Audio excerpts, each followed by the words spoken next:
Welcome back to you all. I am not sure how your January is going so far, but this image came across my feed earlier this week, reminding me that some of us might be off to a little bit of a bumpy start, but we are in it together. And this morning, this being the last Sunday in January, we are going to be wrapping up a pretty big conversation that we opened at the beginning of this year, where we have effectively been having the money talk together as a community, doing the hard, often uncomfortable work of talking about the intersection between our personal finances, which are this thing that we worry about and we lose sleep over and we fight over with our spouses and struggle to talk about with our kids, and then our faith in this person in Jesus who openly and often spoke about money with a kind of freedom and perspective. And essentially, we've been trying to kind of bring these two things together to ask, how do we reconcile and think about the intersection of these two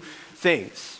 And if you want to get a better handle on this, if you want to start moving towards breakthrough, or what Carlos last week talked about is just normalizing conversations around this part of our lives, it's an everyday and kind of perpetual part of our lives, I encourage you to sign up for our one-day Foundations in Faith in Finance course that's happening in just 2 Saturdays with Ron and Norma, where we are just going to practice talking about money. And it's a really helpful thing to do, to remove some of the anxiety, to remove some of the secrecy and privacy around this, and to just talk about it in order to seek breakthrough. So there's a sign up in the lobby. We're going to be doing that for just 2 more Sundays. So I would encourage you to just pray about that. Some of you, maybe you have strength in this area of your life and you'd be willing to be part of that conversation as well. We'd love you to be there with us. Now, here's the deal. Literally, as we have been having this conversation here to start the year on Sunday mornings, perhaps the trending video to begin this year is by a comedian by the name of Drewski. And Drewski had a skit in which he made fun of, he parodied, he spoofed a mega church pastor. And a large part of the joke in this skit that has been the single most viewed video of the year and his career, and he's a big guy with a lot of the younger people today. This thing is taken off, and there's a lot of controversy around this. Some people are saying, is he in the right? Is he making fun of God? Is he making fun of just those who are not doing it right? But essentially, I bring this up because this conversation around how Christians and the teachings of Jesus have to do with money is in a lot of people's minds. It is not just us here on Sunday mornings. And so how we handle our money can and does send a message about some of our values and priorities, whether for good or bad. So I just want to thank you guys for your attention this month. I know a lot of times if a pastor wants to kill their church's attendance, the best way they do it is just say, we're going to talk about money for a month, and people say, good, I was wondering when to get out of town. And then you just leave. But I think that there's a lot of benefit that we get as we give attention to Jesus, as we lean forward and we say, what is it that Jesus has to say about this part of our lives? So again, as we've mentioned every week, we here at New Life, we're not talking about money right now because we're doing a fundraising campaign or because we're raising money for something extra. We are talking about this at the beginning of the year because we know that while money shouldn't make you miserable, as Carlos and I have both been saying, we know that it often does. And so we want to find some of the principles that Jesus tells us will lead to greater freedom. Now, there's this guy, this leadership guru by the name of Carey, who's a pastor up in Canada. And he has this principle as this seasoned Christian leader around money that I find rather compelling. He says part of the issue with us in talking about money comes down to this: you can't see greed in the mirror. You can't see greed in the mirror. What's he saying? He's saying this: people have an easy time spotting greed in other people. They're greedy, right? That reality TV star, unbelievable that they're complaining. They're living in a house like that, but they're complaining about something so small. That penny-pinching uncle who never picked up the tab growing up, that guy is greedy. The private Christian school kids, they're greedy. The kids from that big farming family, they're greedy. Some of us would say, my youngest sibling that always gets whatever they want, they're greedy. And the youngest sibling say, no, I'm the one getting all your hand-me-downs. Who are you talking about being greedy, right?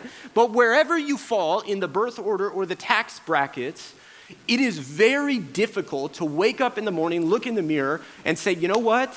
I am being a little self-centered lately. I actually have you know what I need to do right now? I need to have less of the things I want. Nobody does that. It's not natural. And so the challenge is that you can't see greed in the mirror, but there is a surefire way to spot greed, to detect it in our lives, because, Carey Nieuwhof continues, you can't see greed in the mirror, but you can see it in your bank account. And this is where I kind of wince a little bit. This is where he starts kind of pushing on us. Because he's essentially saying this. He's saying, if as you're doing your taxes, and we're all getting our stuff together to file for your taxes, if as you look at your bank account, regardless of if there's $100,000 sitting there or you're $100 overdrawn this morning, if when you look at all of those transactions, all of them are about you, and some of you are immediately saying, well, it's not about me, it's about my kids. And we've already mentioned it this morning. We're already praying for young families. I'm a parent of young kids. Kids are expensive. My wife is here. Kids are expensive. She's like, well, it's not just about me. It's about my kids, my grandkids, and I want them to have the things that I never had growing up. I resonate with that. Like, I feel that. I empathize with you. But if at the end of this tax season, we look and all of our transactions are just about us and our kids, that says something about us. If 100% of it is just going to us, it says something about us. Now, most of us, myself included, for most of my life, have felt like rich people are greedy. I've told you guys I was raised at times, like with I'm the oldest of 6 kids. My dad was not in a good industry, ate like groceries bought with food stamps. That's part of my upbringing. And so for me, one of the easy things to always think was, look, rich people are greedy, right? That's what I used to think. But here's the challenge. I've also met rich people who are incredibly generous. So the problem isn't just that rich people are greedy, it's that self-centered people are greedy, right? And this is a challenge. Now, some of you, though, and we'll go back this slide as my notes got stuck together, but I just want to show you something. Some of you are saying, I don't want to look in the mirror, I don't want to talk about greed. So let's talk about CEOs, okay? Any Fortune 500 CEOs in the building today? No? Okay, good, very good. Although if you do come, you can join our stewardship team. But basically, here's how this goes. The great Warren Buffett, arguably the greatest philanthropist of all time. If you just look up the most generous people in the world, often you're going to see Buffett's name pop up at the top. And he just retired. He stepped down from being the CEO of this massive company called Berkshire Hathaway, and he wrote a final letter reflecting on his time as a CEO. And one of the things that he said is that during his time as a CEO, he said that there was this movement with all sorts of these reformers, revolutionary types who wanted to make it so that you had to, as a CEO, legally disclose how much you were compensated, right? Which is how you see some of these numbers online. Sometimes these eye-popping numbers of this CEO makes this and this and this. Now, the reformers, Buffett points out, were hoping that what would happen is that these CEOs, when they had to say, in some cases, I'm making this many millions of dollars, but the average worker in my company's only paid this much, that they would kind of be a little bit like, they would blush, they'd be embarrassed, right? They'd be like, oh, you know what, I don't really need that.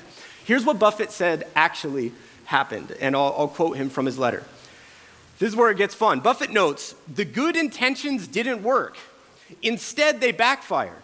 Based on the majority of my observations, the CEO of Company A looked at his competitor at Company B and subtly conveyed to his board that he should be worth more. The ratcheting up of salaries took on a life of its own. What often bothers very wealthy CEOs, they are human after all, is that other CEOs are getting even richer. Envy and greed walk hand in hand. Envy and greed walk hand in hand. Isn't that the truth? See, a lot of us have an easy time spotting greed in this scenario. A lot of us can say, yeah, we can see this with compensation. Oh, yeah, the CEOs, these other people are greedy. But again, the challenge is spotting that greed in the mirror. So let's jump to Jesus. What does Jesus have to say to all of this? I want to turn in our Bibles this morning to Matthew chapter 5 as we go ahead to slide 13. Matthew chapter 25.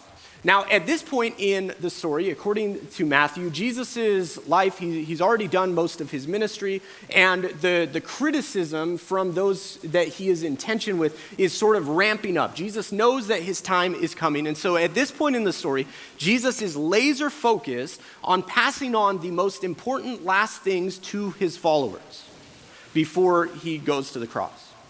And at this time, Jesus is going to tell a story that illustrates a point about his favorite topic, which he describes as the kingdom of heaven, or that deeper reality of how things function wherever God's will is reigning and is given priority. And so Jesus is going to tell this story. And for some of us, this story is something we're going to be familiar with. This is almost the greatest hits of Jesus level episode. Traditionally, it's called the parable of the 10 talents. So some of you, if you read in certain translations of the Bible, you're going to see the word talent pop up. Now, here's the deal. When we today hear the word talent, we're often talking about what? We're talking about someone's ability or skill, right? But in Jesus' time, a talent was a measure of money. Specifically, this measure of silver that was the equivalent value of 6,000 days worth of labor. So more than $1 million today. So we're going to have these huge sums of money. These talents are going to be flying around in the story today, huge sums of money. Thankfully, the guy who tells this story, Matthew, when Jesus had found him, he was a tax collector. So you can be sure if there's anyone in the Bible who knows their way around an Excel sheet and assets and liabilities, it's Matthew who records this story. And the story goes like this. Again, the kingdom of heaven can be illustrated by the story of a man going on a long trip. He called together his servants and entrusted his money to them while he was gone. And here we're going to find a very clear, easy to remember structure to the story. Like many of our kids' stories that are designed to make a point where it's like Goldilocks and the 3 bears, or the 3 little pigs, or 3 guys walk into a bar. So there's going to be 3 servants in this easy kind of to remember order. The master gave 5 bags of silver to one servant, 2 bags of silver to another, and 1 bag of silver to the last, dividing it in proportion to their abilities. Dio a cada uno según su capacidad. This is the principle. Each according to his abilities. And then he leaves. Now notice that these are different amounts. And some of us already from the beginning, we say, well, that's not fair. There's different amounts. And we say, that's a good point. Some get more than others. But we have to also remember that even 1 talent alone is worth 6,000 days of labor that someone is entrusted with. So no one at the end of this first scene is entrusted with less than $1 million to manage. These are enormous amounts of money. Here's what happened next. Verse 16. The servant who had received the 5 bags of silver began to invest the money and earn 5 more. The servant with 2 bags of silver also went to work and earned 2 more. But the servant who received the 1 bag of silver dug a hole in the ground and hid the master's money. Now notice this, he doesn't drink it away. He doesn't spend it. He doesn't steal it and run off. He doesn't lose it in a Ponzi scheme. He just buries it. Why? Well, let's read on. After a long time, their master returned from his trip and called them to give an account of how they had used his money. This was money that was entrusted to them as a reminder from this master. The servant to whom he had entrusted the 5 bags of silver came forward with 5 more and said, Master, you gave me 5 bags of silver to invest, and I have earned 5 more. This is incredible. This is 100% rate of return. So this must have been some sort of risk or hustle that has been taken to pursue this. The master, Jesus says, was full of praise. Well done, my good and faithful servant. You have been faithful in handling this small amount, so now I will give you many more responsibilities. Let's celebrate together. Notice first that this massive amount of money, now 10 talents of silver or 60,000 days worth of work, is referred to by the master as a small sum. It's just peanuts to him. It's just spare change. And Jesus' original audience would have been people who were living day to day. They're going to work, and if they don't work, they don't get paid, and they don't buy bread at the end of the day. They're living hand to mouth. And all of a sudden, Jesus is talking about this inconceivably wealthy character in the story, as if to remind them, look, there is one that is working in our world whose pockets run deeper than you can imagine. That's what Jesus is setting up. So you've been faithful in handling this small amount. Now I will give you many more bags of money.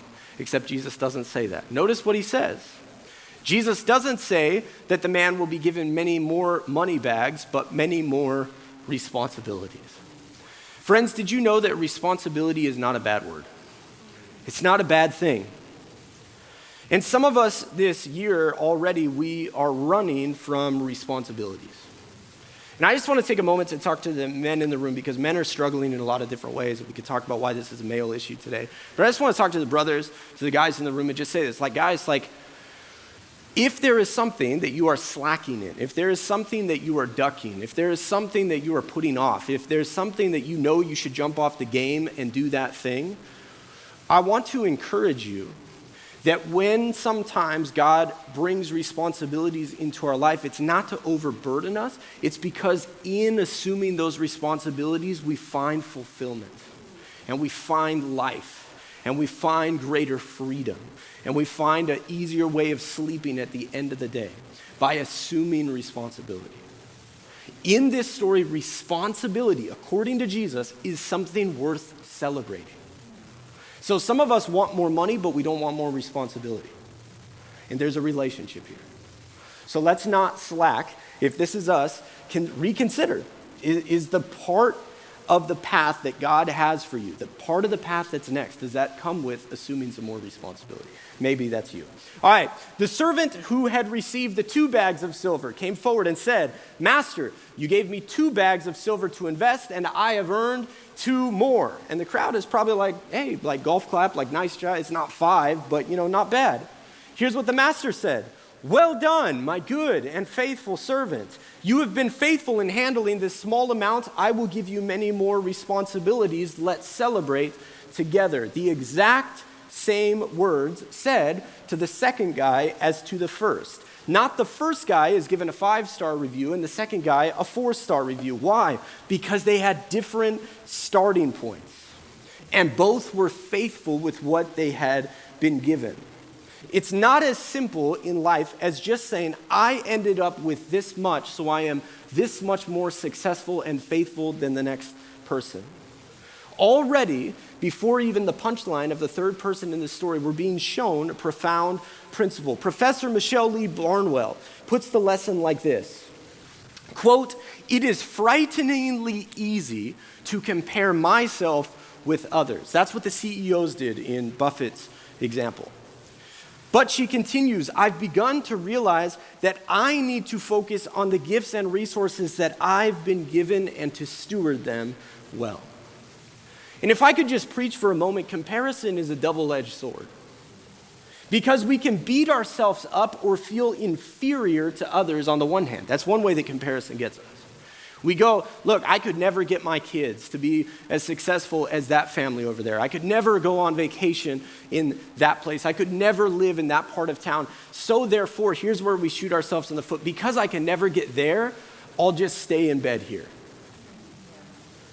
Because I can never get my kids, if I can never pay for them to go to college, I might as well just upgrade their order to a large in the drive-through window because that's where I am. And we can just cap ourselves by feeling inferior to others. Here's the other way, though, that comparison gets us. It's when we feel superior to others. It's the mentality of saying, look, I don't give much, but at least I give something, right? Have you seen my cousin? Have you seen my sister's kids? Like I don't do much, but you don't know, my parents did less than me. Or like, hey, at least I'm doing this, meanwhile my kid is barely doing that. You can always find someone to feel superior over. But that often lets us off the hook for asking, yes, but what could you do if you applied yourself to the best of your ability, according to your capacity?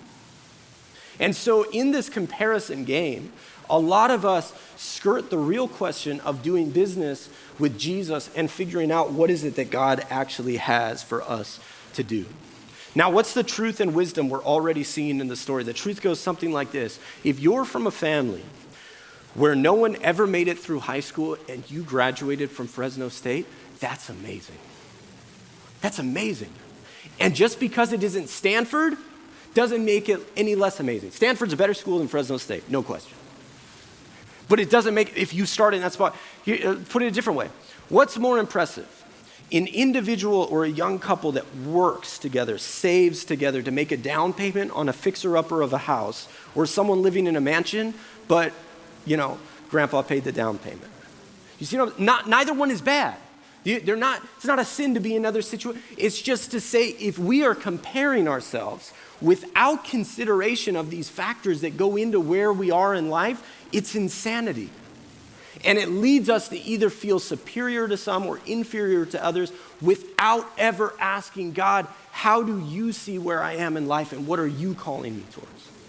So we have to break out of the trap of comparison. Now, we get back to the story.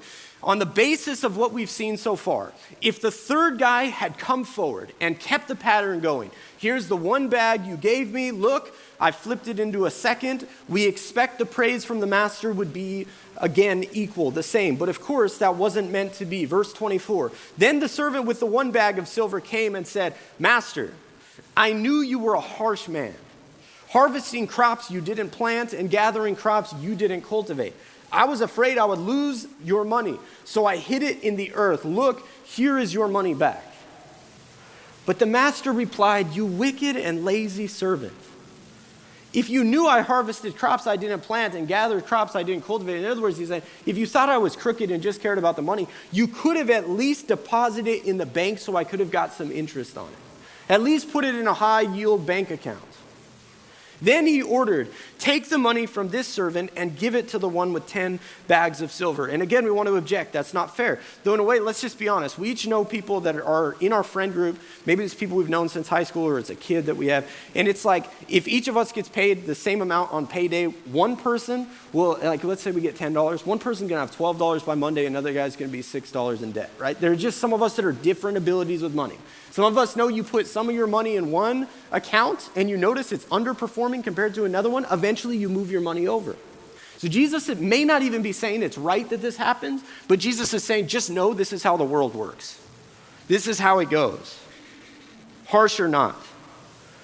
He continues, to those who use well what they are given, even more will be given and they will have an abundance. But from those who do nothing, even what little they have will be taken away. Now throw this useless servant out into outer darkness, where there will be weeping and gnashing of teeth. I want you to just sit with these two images. Weeping is deep sorrow, obviously, but gnashing of teeth. I want you to think of it like this. It's a decision that you've made, and we all have where we go, I wish I had that one back, right? Where we go, I missed that one. It's deep regret. That's where this scene ends. Now, there's a lot to say about this text. It's a brilliant story from Jesus, and it's very memorable. There's reasons why this has meant so much to so many different people. The business leaders love this story. But here's today's point. Jesus asks us to be generous and active and invested and above all faithful with what we do have, not with what we don't. Jesus asks us to be faithful with the time and the relationships and the money and the skills and the insight that we do have. This is what we will be asked to give an account for, not for what our neighbors are doing or the church down the street or what we would have done if hypothetically we got a little bit more back on our tax returns this year. No, Jesus judges us according to what we did with what he had entrusted us with. Which means the invitation always and every day is to start with where you are and what you have. And look, I believe that all of us in this room, I know many of you, there are a lot of good-hearted people in this room. I believe, some of you are like, Pastor, I'd love to give back. Like, I'd love to be part of this. And I hear you, and I believe you. But a lot of us, especially when we're young or maybe we're new in the faith, we think this. It's like, all right, look, when I get that promotion, then I'm going to start giving. When I get my benefits restored at work, or when my youngest kid is out of diapers, or when I finish this program in school, that's when I'm going to lean in and start giving. Here's the problem with that. It's not the intent of it. It's not the heart of it. It's just that that's almost never how it plays out. Here's the best statistics I could find. We got about 5 minutes, and we'll be back in worship. If you make under $50,000 a year in the United States, which is most of our neighbors, that's a lot of our city. You give on average 8.4% of your income to charity. So what happens when you go above $50,000? You get that raise. You'd expect the percentage of giving to stay the same or perhaps to increase a bit, right? No, giving drops to 4.5%. In other words, you have more, but you're giving less of it. Surely though, Pastor, some of us, and this is where I used to come from, if I got above the coveted 6-digit figure per year, which for some of us is unimaginably a lot, I'd have the margin. In fact, you'd likely bottom out in your giving by percentage at just about 3% of your income. This is just a statistic. These are just the averages. The only income range that gives more than the poorest as a percentage of what they have are those who earn 10 million or more per year. And among billionaires, by the way, they don't know exactly, but it probably drops to right back down around 3 to 5%. In other words, the average person making less than $50,000 a year is giving more percentage of their income than the average billionaire. This is just stat. You can look it up, see what your chat GPT tells you. But here's the deal. Are there greedy people in each of these income ranges? Yes. Are there generous people in each of these income ranges? No question. But it's just to point out, I only bring this up today to say, if we are waiting to reach a certain amount of income to begin using our money in a certain way, the odds are it won't happen. So like in most financial areas, as we strive to be the generous, responsible people that we want to be, I would submit that the idea of tracking with gentleness and patience, but also honesty, where we currently are in giving as a percentage of what we bring home, because that this is a good thing. Financial advisors, if you ever talk to financial advisors, they talk in percentages all the time. They have all these rules of thumb. You shouldn't spend more than 30% on housing. You should save 15% to retirement, 10% to the church. And if you check around, you begin to realize that some of these 100%, like it's all sorts of different percentages that add up to more than 100%. I'm like, how many paychecks do you guys think that I have to try and figure this out with? But the point is that proportions, when it comes to our finances, can be helpful. Because imagine that next month, someone on a Sunday has a praise report. They say, friends, in January, I saved $100. Now, here's the thing. If you in December had no money in an emergency fund whatsoever and you saved your first $100 and you've got 2 kids at home and you're struggling to feed them and you figured this out, that could be something worth celebrating, amazing. For others of us at different life stages and points in the game, that could be a rounding error, that $100 for us. That's why you can't just judge in terms of lump sums. We have to try and figure out, are we being faithful with what we've been given? So I just want to end this sermon and this series by just talking about 2 of the most generous people I've ever known, and then we'll be back into worship. One of the most generous people I ever knew was my 16-year-old buddy in high school that we called Queens. And we called him Queens because he was from Queens, New York. He was this Dominican kid, father of a migrant, lived in a 2-bedroom apartment in Fresno. But I noticed that every time I went to spend the night over at Queens's house, that when we went to McDonald's, when we walked to McDonald's, he would order 2 of whatever number meal he got, and he would give 1 to me. Now, here's the deal. I was the type of person that when I went to McDonald's, I never ordered like a number 3. Like I never ordered like that. I ordered a number of dollar menu items, like up to 3. That's how I ordered on that menu. But here's the thing. Queens didn't have a lot of money. But what he was doing is he was showing me that he would rather go out to eat once a week with me than twice a week on his own. He was giving half of what his family had given him every week, and he was just giving it to me. And I never asked. He just gave it. Generous kid. And I look back on that, I'm like, dude, I wish I was like Queens, like more often, still to this day. Or I think of an old lady, she was an old widow, and this was at another church that I'd pastored at, and when Vacation Bible School came around, she brought groceries from her own home to feed the kids. In other words, she didn't go to Walmart, make a shopping run, say, okay, 30 kids in it. She was just like, what do I have in the house? Often with food that she had got from our church's food pantry, and she brought that to the church kitchen and just started making whatever she could for the kids that were there at VBS. One of the most generous people I've ever met. Now, here's the thing. Did either Queens or that widow ever end up fabulously wealthy? I don't think so. But I know that God sees how they used what they had for the sake of others. So New Life, as we enter into this year, we'll keep talking about money because it's important, but may we each cultivate hearts of faithfulness and a sense of stewardship and a deep belief and trust that Jesus in this area leads us to a way of greater freedom and abundance.